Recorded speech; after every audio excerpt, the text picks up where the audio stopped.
क्या आपके साथ भी ऐसा ही होता है कि महीने के शुरू में तो लगता है इस बार पैसे आराम से पूरा महीना चल जाएंगे, लेकिन देखते ही देखते ख़त्म हो जाते हैं।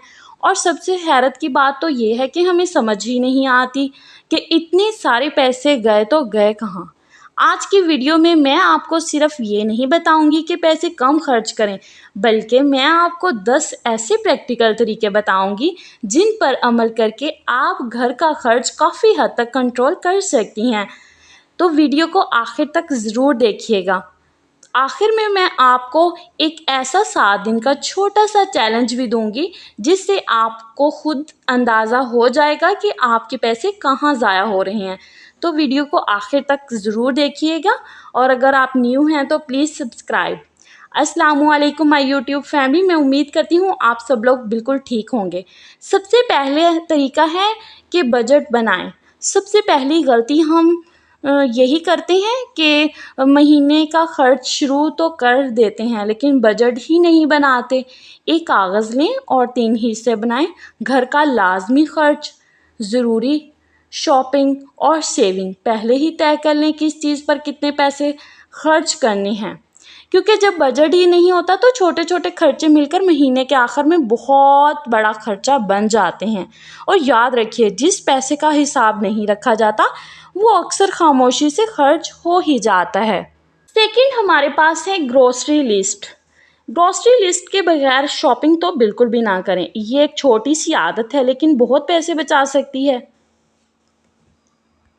जब आप कुछ लेने जाते हैं तो आप बिल्कुल लिस्ट बनाकर लेकर जाइए। आपको पता होना चाहिए कि क्या चीज़ें ऐसी हैं जो कि आपके घर में पहले से मौजूद हैं। वो वाली चीज़ें, ज़्यादा चीज़ें आप घर में रखेंगी उनको कीड़ा वगैरह लग सकता है, तो बासी हो सकती हैं। इसीलिए आप न्यू चीज़ें लेकर आएँ और बिल्कुल उस मकदार में लेकर आएँ जितनी यूज़ हो सकती हैं।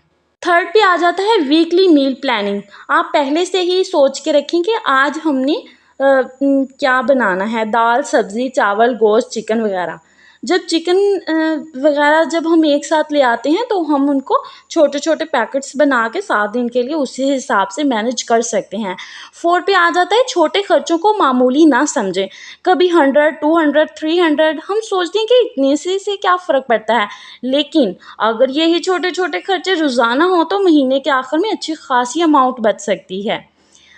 उसके बाद आ जाता है बिजली और गैस के बिल को कैसे कंट्रोल किया जाए। उसको आपको पता ही है, घर का खर्च सिर्फ ग्रोसरी से नहीं बनता, बिजली, गैस और पानी के बिल से भी बनता है। इसीलिए गैर ज़रूरी लाइट्स, फैंस ऑफ कीजिए।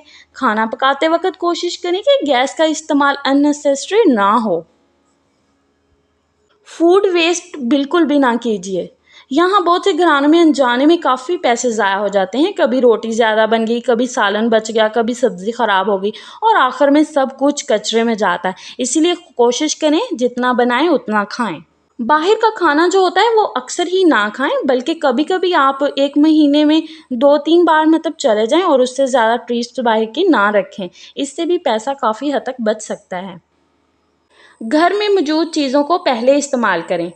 कभी हमारी किचन या घर की अलमारी में पहले बहुत सी चीज़ें मौजूद होती हैं लेकिन हमें याद ही नहीं होता। फिर हम मार्केट से वही चीज़ें दोबारा ले आते हैं। किचन कैबिनेट, फ्रिज और फ्रीज़र वगैरह चंद हफ्तों बाद लाजमी देख लीजिए। जो चीज़ पहले से मौजूद है उसे पहले इस्तेमाल कर लीजिए। हर चीज़ को डिस्काउंट ना समझें। अगर कोई चीज़ 30 डिस्काउंट पर मिल रही है लेकिन इसकी ज़रूरत नहीं तो इसे फ़िलहाल ना लीजिए। लास्ट पे आ जाता है सेविंग पहले से करें, आखिर में नहीं। अक्सर हम सोचते हैं कि महीने के आखिर में जो पैसे बचेंगे वही सेव कर लेंगे, लेकिन मसला ये है कि महीने के आखिर में अक्सर कुछ बचता ही नहीं। इसीलिए इनकम आते ही पहले छोटी सी अमाउंट अलग कर लीजिए। आगाज़ में मैंने बताया था 7 दिन का चैलेंज। अब आते हैं इस चैलेंज की तरफ। सिर्फ 7 दिन के लिए एक छोटी नोटबुक रखें। आप जो भी खर्च करें, चाहे सिर्फ 50 रुपए ही क्यों ना हो, 7 दिन बाद बैठकर देखें कौन सा खर्च ज़रूरी था, कौन सा सिर्फ ख्वाहिश थी और कौन सा खर्च सिर्फ आदत की वजह से हुआ।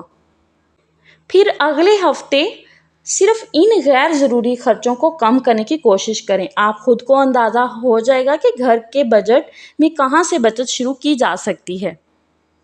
घर चलाने का मतलब ये नहीं कि हर चीज़ में खुद को महरूम कर लिया जाए।